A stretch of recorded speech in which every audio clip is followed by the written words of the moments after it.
우리는 매일매일 사람과 함께 살아갑니다. 사람과 함께 먹고 마시고 사람들과 함께 일하고 또 우리는 매일 사람들과 어울리면서 살아가고 있습니다. 한번 생각해 보십시오. 우리가 태어나서 지금 이 시간까지 한 번도 내 옆에 사람이 없었던 적이 있는지. 여러분들 옆에 누가 있습니까? 천사가 있습니까? 사람이 있습니까? 사람이 있죠. 천사도 물론 몇 명 있긴 있는데 사람이 우리 옆에, 우리 곁에 늘 있습니다. 그렇기 때문에 우리는 늘 사람 속에서 살아가기 때문에 사람을 잘 안다라고 생각하지만, 근데 많은 분들이 저에게 그래요. 목사님, 사람 도무지 모르겠슈. 그렇게 오랜 시간 사람 겪었는데 그랬는데도 도대체 사람 마음을 모르겠다고, 사람을 도저히 모르겠습니다. 그 말 참 많이 제가 듣습니다. 왜 그럴까요? 사람은요, 좋을 때는 한없이 좋을 것 같아요. 그런데 본인에게 조금 불이익이 오거나 조금 뭔가 불쾌하다 싶으면요, 금방 마음이 싹 가라앉는 것이 사람입니다. 표정이, 안색이 한 번에 뒤바뀌어 버립니다. 그러면 우리는 깜짝 놀라죠. 그 사람의 민낯을 보게 되고 그 사람의 마음의 밑바닥을 우리가 발견하게 되면 우리는 인상이 찌푸려집니다. 아니, 내가 알던 사람이 아닌데. 너무 당혹스럽고 당황할 수밖에 없습니다. 저도 우리 성도님들의 민낯을 보면 깜짝깜짝 놀랍니다. 가끔 새벽에 안 나오시던 집사님, 권사님이 오시는데 새벽기도 계속 하는데 누군지 도무지 모르겠어요. 눈썹이 없죠. 입술은 파리하죠. 얼굴은 창백하죠. 기미도 좀 보이는 것 같고, 주일날 보던 화장기 있던 얼굴이 아니라 민낯을 보게 되면 깜짝 놀랍니다. 여러분들 새벽에도 좀 신경 써주시길 바랍니다. 저희들 교역자들이 놀래요. 누구신지 하고. 우리가 그 사람의 밑바닥을 보십시오. 민낯을 만나게 되면 어떻습니까? 사람 정말 모르겠다. 좋을 때는 너무 좋았는데. 또 사람을 생각해 보십시오. 어떤 때는 우리는 참 강합니다. 의지가 넘치고 결심을 합니다. 그리고 뭔가를 이뤄냅니다. 근데 그렇게 평소에 힘이 있었는데 누구 말 한마디 때문에, 누구의 눈초리 때문에 또 마음이 뒤틀리고 실망하고 실족하고 낙담합니다. 그렇게 평소에 강했는데 말 한마디 때문에 무너지는 그 모습을 또 우리가 보게 됩니다. 근데 이게 다른 사람 얘기입니까? 결국 민낯을 드러내는 거 우리입니다. 말 한마디 때문에 그렇게 힘있고 믿음이 있었던 내가 마음 실족하는 거, 그거 다른 사람이 아니라 바로 우리가 늘 그런 일을 겪게 되는 것이죠. 어떻게 해야 될까요? 우리의 민낯을 감추고 연기를 해야 될까요? 아무렇지도 않은 척? 아니면 그냥 솔직하게 나 이런 사람이야 하면서 우리가 예의 없이, 에티켓 없이 그냥 막 이것을 드러내는 것이 과연 솔직하고 좋은 것일까요? 우리 사람은요, 편안할 때는 잘 안 보입니다. 우리가 예배 끝나고 인사하고 악수하고 그럴 때는 다 좋아 보여요. 그런데 민낯을 드러낼 때가 있죠. 어떻게 해야 될까요? 그냥 허허 웃으면서 그렇게 가면을 써야 되는지, 아니면 속상한 거 다 표출하면서 그렇게 우리가 살아야 되는지 참 알 수가 없고 어떻게 해야 될지 모르겠습니다. 그러다 보니까 우리가 안 그런 사람 없고, 우리는 솔직히 다 그런 사람이고, 감추고 싶지만 표정으로 이게 감춰지지 않고 우리의 속이, 본질이 다 드러나게 되어 있죠. 그렇기 때문에 우리가 깨달아야 될 게 뭘까요? 감추고 싶어도 감출 수 없습니다. 못 감추니까 다 드러낼 수 있느냐? 또 그렇게 살아서도 안 됩니다. 그렇기 때문에 이렇게 알 수 없는 우리, 그리고 그 마음을 알 길 없는 우리 사람들, 결국 우리 모든 사람에게 필요한 것이 뭐냐? 바로 우리에게는 구세주가 필요한 줄 믿으시기를 바랍니다. 이 우리의 못된 성품에서 우리를 구원해 주실 분, 우리의 이 나약하고 연약함에서 우리를 구원해 주실 그 유일한 구세주, 바로 예수님이 우리에게 가장 필요한 줄 믿으시기를 바랍니다. 우리가 예수님이 필요하고 또 예수님을 우리가 구세주로 만나게 되잖아요. 그러면 그 예수님이 우리에게 어떤 분으로 경험되어질까요?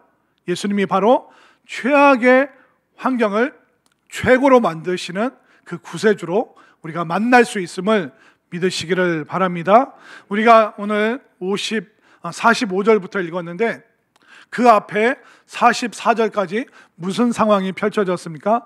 베다니에 사는 마르다, 마리아, 나사로, 이 3남매가, 부모님 없이 3남매가 살았는데 이 집안에 최악의 상황이 벌어졌습니다.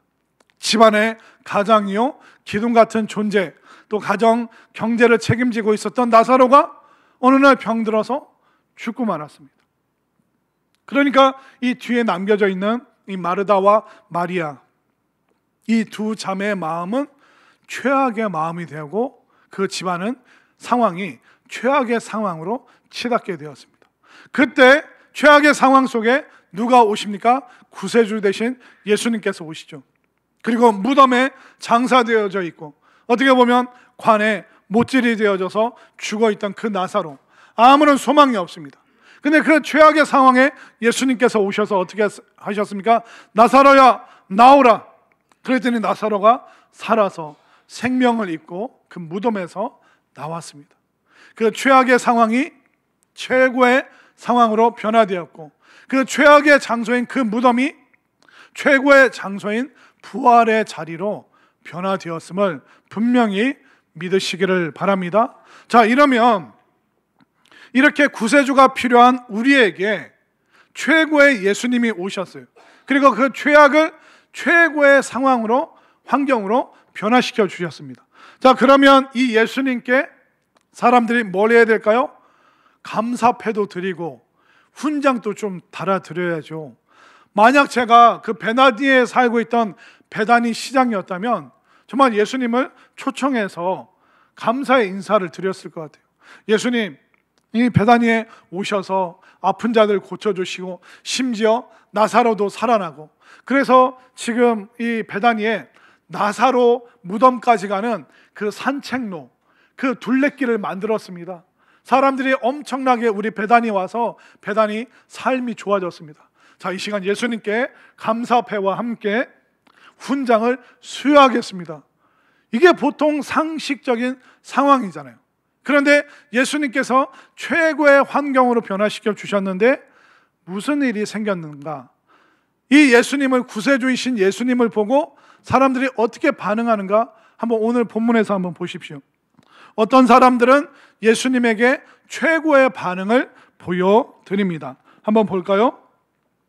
오늘 본문 45절 말씀을 보겠습니다. 우리 함께 45절 읽겠습니다. 시작. 마리아에게 와서 예수께서 하신 일을 본 많은 유대인이 그를 믿었으나, 예수님을 믿었습니다. 예수님을 믿게 되는 그 모습이 펼쳐지죠. 이건 상식적이고 당연한 일입니다. 죽은 자를 살리셨죠. 최고의 상황으로 변화시키셨죠. 그래서 유대인들이 믿었습니다. 그런데 또 다른 사람들의 반응이 있습니다. 자, 한번 볼까요? 53절로 가보겠습니다. 53절, 나사로를 살리신 예수님을 보고 53절 있습니다. 시작. 이날부터는 그들이 예수를 죽이려고 모의하니라. 이게 사람 사는 모습입니다. 예수님께서 죽은 자를 살리셨습니다. 우와, 세상에 이런 일이 일어나다니. 이분이 진짜 구세주고 메시아시다. 그래서 유대인들 중에 많은 사람들이 예수님을 믿게 되었어요. 그런데 또 어떤 사람들은 무슨 결심을 합니까? 예수님을 죽이기로 그들은 회의하고 결정하였습니다. 사람 도무지 모르겠습니다.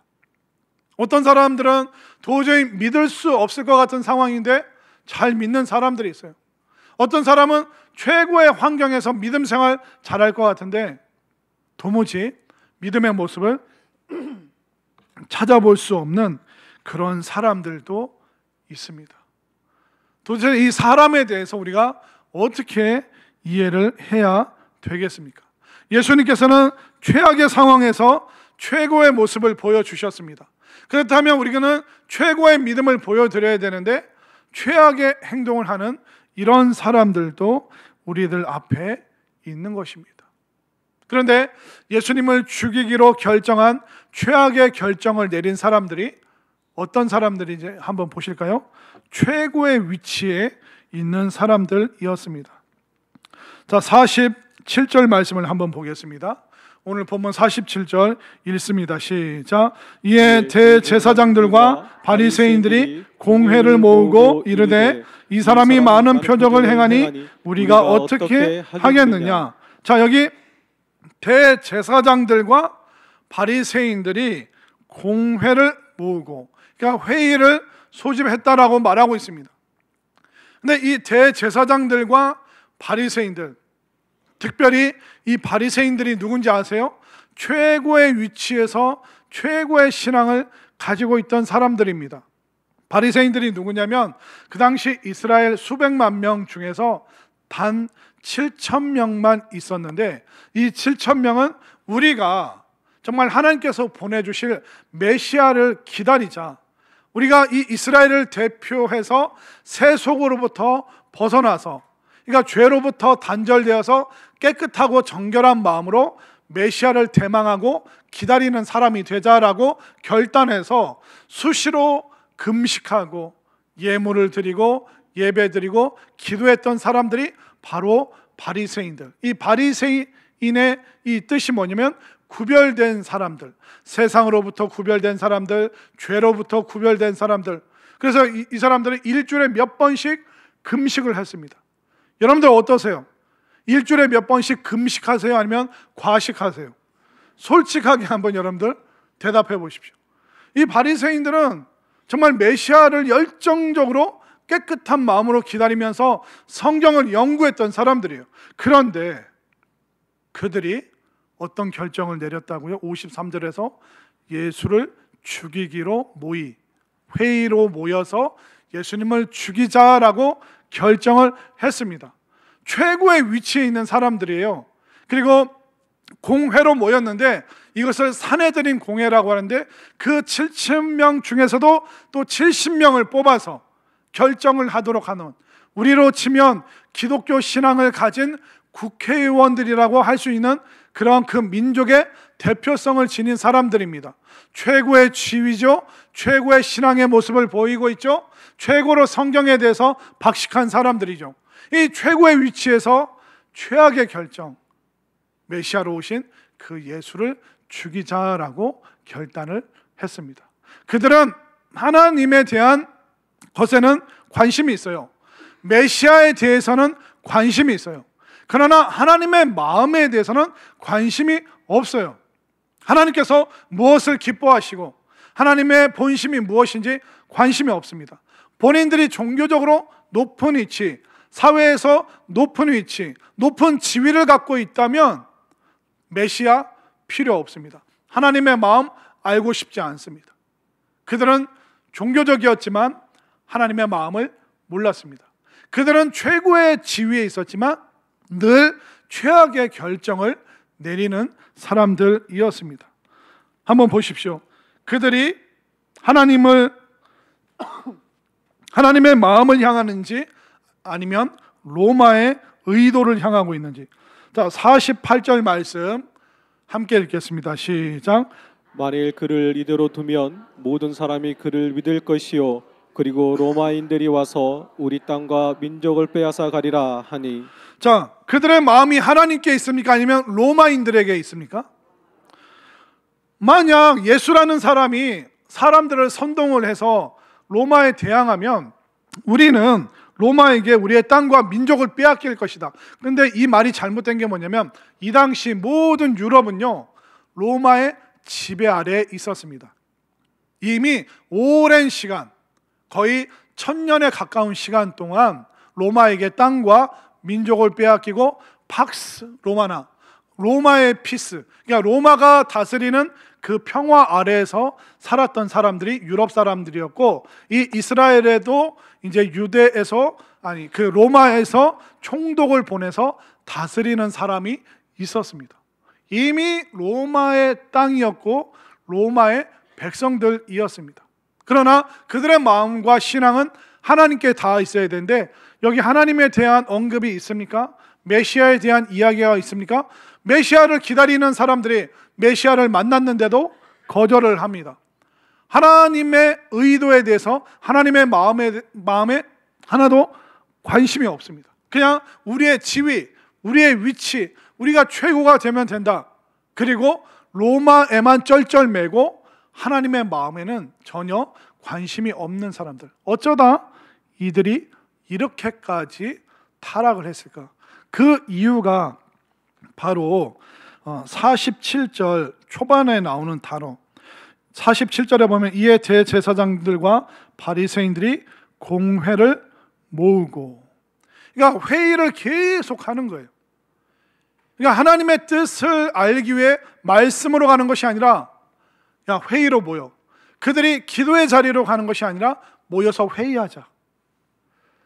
이 회의로 모이는 것이 굉장히 위험할 때가 있습니다.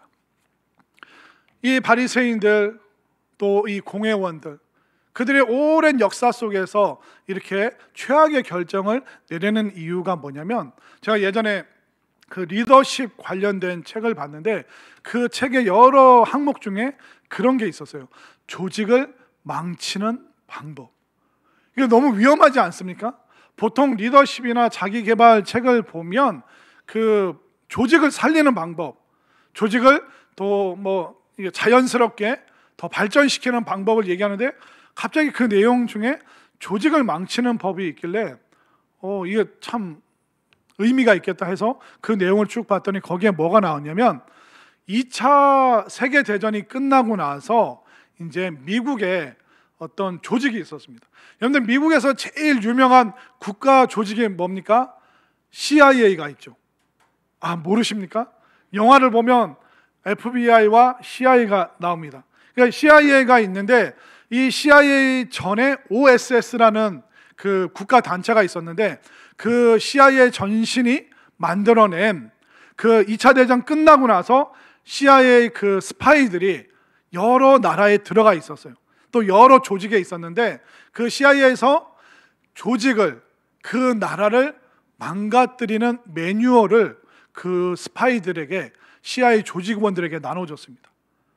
그래서 어떻게 그 조직을 망가뜨릴 수 있는가? 근데 이거 알려드리면 CIA에서 저를 찾아올 텐데, 여러분들 밖에 나가서 저한테 들었다고 절대로 말하시면 안 돼요. 저를 지켜주실 거예요? 안 지켜주실 거예요? 꼭 지켜주세요. 이거 국가 기밀이에요. CIA 기밀. 근데 여러분들 이거 막 폭로하고 다니면 안 돼요. 그래도 제가 여러분들을 믿고 알려드릴게요. 자, 조직을 망가뜨리는 방법이 무엇인가? 이 CIA 요원들이 받은 매뉴얼이 그겁니다. 제일 큰 게 뭐냐면 조직 내에 복잡성을 만들어내라. 그러니까 그 조직 체계를 복잡하게 만들어라. 이것이 가장 중요한 매뉴얼입니다. 그러면서 이제 그 여러 내용 중에 몇 가지를 읽어드릴게요. 모든 일을 정해진 경로나 창구를 통해 진행하자고 고집할 것, 의사결정을 단축하기 위한 어떤 방법도 용인하지 말 것. 그러니까 조직을 망가뜨리기 위해서는 때로는 우리가 일하다 보면 순발력 있게 그거 좀 진행하고 그거 누가 좀 해주시고 우리가 그래야 될 때가 있잖아요. 그렇게 결정하지 못하도록 고집 부리라는 거예요. 우리가 절차를 따라야 됩니다. 우리가 만든 규정이 있습니다. 내규가 있습니다. 우리가 이 문서대로 해야 됩니다 라고 반드시 고집 부릴 것. 그러면 그 조직이, 부서가 복잡해지기 시작한다고 합니다. 그 다음에는 지시를 내리는 절차나 방식을 늘려놓을 것. 한 사람이 충분히 승인할 수 있는 사안도 세 사람 이상이 결재하도록 만들 것. 이것이 바로 조직의 복잡성을 통해서 그 조직을 망가뜨리고 국가기관이 무너지고 나라를 망칠 수 있는 가장 효율적이고 비밀스러운 파괴적인 방법이다라고 그 매뉴얼 책자에 그대로 나와 있습니다. 여러분들 한번 교회를 생각해 보십시오. 우리 교회 어떤 부서가, 교육부서가 있습니다. 근데 교육부서 그 컴퓨터 전선이 고장나서 전선을 새로 사야 돼요. 근데 그 회계 보시는 분이 이거 전선이 고장났네, 사야 되네. 그러면 그 전선을 그냥 사오면 되잖아요. 그런데 교회 내규가 10원짜리 한 장도 그냥 쓰면 안 된다. 부서 부장과 담당 교역자와 재정 장로와 담임 목사의 이 4가지 사인을 꼭 받을 것. 10원짜리 한 장도 성도들의 귀한 헌금이기 때문에 함부로 쓰면 안 된다. 다 맞는 말이에요. 그런데 때로는 우리가 순발력 있게 빨리 이 컴퓨터를 통해서 PPT 보여주고 화면을 보여주고, 근데 아이들 예배를 준비하는데 이 전원만 바꾸면 돼요. 이 전선만 가서 사오면 돼요. 그런데 안 돼. 지금 예배보다 우리 규정이 중요해. 아이들이 화면 보는 것보다 우리의 내규, 절차가 중요해. 그래서 회계가 어떡하지 하면서 부장님 사인 받았습니다. 그리고 이제 그 교육자 사인 받으려고 했더니 오늘 뭐 야유회 뭐 이렇게 거기 운전해 주러 지금 나갔다 언제 오시냐고, 3시간 뒤에 들어오신다. 그러냐고. 그럼 재정장로님 막 찾아갔더니 아니 담당 교육자 사인 안 받고 오면 어떡하냐고, 나중에 오라고. 또 3시간 지나서 사인 받고 장로님 찾으러 갔더니 지금 어디 기도 모임 들어갔다고. 그러냐고. 어떡하지? 담임 목사님한테 갔더니 담임 목사님이 아니 지금 재정장로님 사인 없지 않냐고, 사인 받아. 그 1시간 기다려 기도 모임 재정장로님 사인 받고 왔더니 담임 목사님 또 누구랑 상담 중이네. 엄동설하네. 목사님 방 밖에서 막 이게 언제 오나 막 1시간이 지나도 상담이 안 끝나네. 이런 일이 2번, 3번 생기면 회개가 이거 해먹겠다, 못 해먹겠다, 뭐라 그럴까요? 여러분들 그거 누가 하겠습니까? 그 일을. 그러면 1주, 2주 결제가 안 납니다. 결론이 안 납니다. 아이들은 왜 화면 안 나와요? 왜 자막 안 나와요? 왜 얼굴이 안 보여요? 기다려, 결제 받아야 돼. 아니 가서 마트 가서 사오면 되는데 10원짜리 한 장도 허투루 쓰면 안 된다. 틀린 말 하나도 없어요. 그러나 모든 절차를 복잡하게 어렵게 사기 위해서 회의로 모이자, 우리 한번 상의해 보자. 그러면 어떤 전선을 사야 되느냐? 그러면 그 조직은 서서히 무너집니다. 그러면 이제 누군가 가서 이 컴퓨터 왜 안 쓰시냐? 이거 2년 동안 이렇게 방치되어 있는데 아무도 모른다고, 왜 못 쓰고 있는지. 그렇게 일이 돼버리게 되는 것입니다. 여러분들이 만났던 사람들, 또 여러분들이 경험해봤던 학교나 선생님, 또 여러분들이 다녀봤던 직장, 동료, 또 상사들, 함께 일하시는 분들, 그리고 교회. 우리의 몸이 회의로 모여서 자꾸 사람을 회의감에 빠뜨리게 했는지, 아니면 우리가 기도로 모이고 믿음으로 모이고 은혜로 모이고, 때로는 우리가 진지하게 기도해야 될 문제를 함께 기도했는지, 아니면 또 신속하게 결정해야 될 문제를 빨리 결정해서 그것을 해결을 했는지, 과연 우리는 어떤 것을 경험하면서 지금 여기까지 왔는지.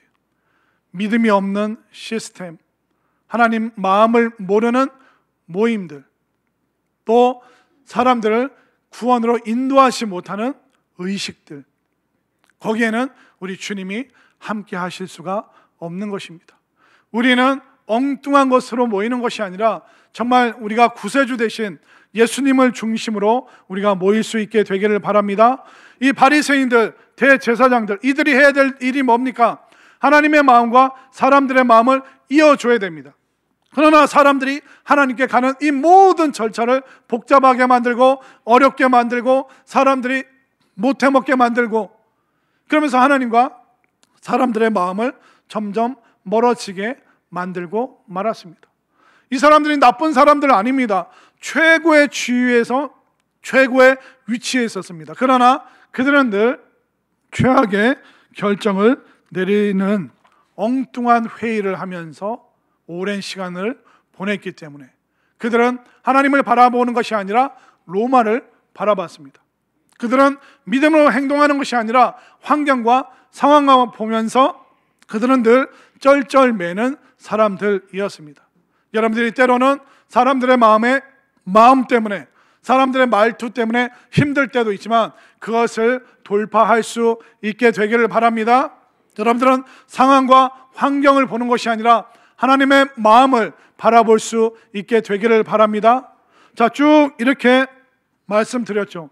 지난주는 우리가 예수님을 계속 봤는데 오늘 본문에서는 예수님을 볼 수가 없습니다. 이 바리새인들과 이 제사장들, 이들을 바라보다 보면 자꾸 엉뚱한 것을 볼 수밖에 없습니다. 이들이 어디까지 가는지 한번 보시겠습니까? 49절과 50절 말씀. 49절 제가, 50절 여러분들이.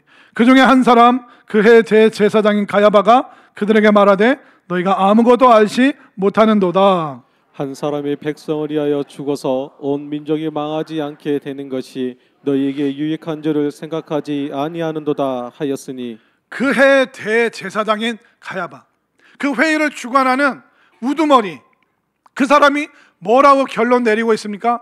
우리가 로마의 눈치를 봐야 되는데 이 예수라는 사람 때문에 우리 불편해지지 말자. 우리가 왜 이렇게 회의를 길게 하냐? 결론 내리자. 예수라는 사람을 로마에 넘겨줘서 죽여서 제거해버리면 되는데 우리가 뭐 이거 가지고 이렇게 계속 골치를 썩어야 되느냐? 결국 최고의 자리에서 최악의 무서운 결정들을 이들이 내리고 있습니다. 예수님께서는 이 종교 지도자들 사이에 계시지 않습니다. 그들은 하나님이 없는 제도를 만들어내고 있습니다. 그들은 믿음이 없는 시스템 속에서 회의를 하고 있습니다. 그들은 마음 없는 반복되는 의식만 행하는 사람들이었습니다. 도대체 예수님 오늘 본문에서 어디 가셨습니까? 최고의 위치에 있는 사람들 곁에 예수님 안 계십니다. 예수님 찾을 길이 없습니다. 도대체 예수님 어디에 가셨을까요? 한번 찾아보겠습니다. 자, 54절 말씀을 볼까요? 54절 읽습니다. 시작. 그러므로 예수께서 다시 유대인 가운데 드러나게 다니지 아니하시고 거기를 떠나 빈들 가까운 곳인 에브라임이라는 동네에 가서 제자들과 함께 거기 머무르시니라. 아멘인가요? 예수님은 공회가 아니라 동네로 내려가셨습니다. 동네가 어떤 곳일까요? 최고의 위치에 있는 사람들 하나도 없습니다.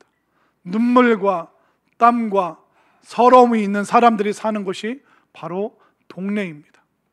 그리고 예수님은 공회가 아니라 동네, 그리고 그 동네는 광야 빈들과 가까운, 언제든지 일상을 벗어나서 기도할 수 있고 하나님 마음 가까이 갈 수 있는 그 시골 동네에 예수님이 머물고 계십니다.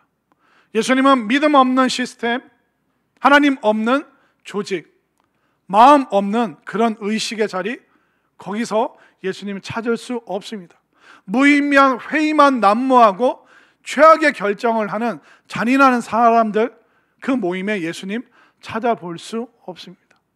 예수님은 그들을 떠나서, 공회를 떠나서 동네에 머물고 계십니다.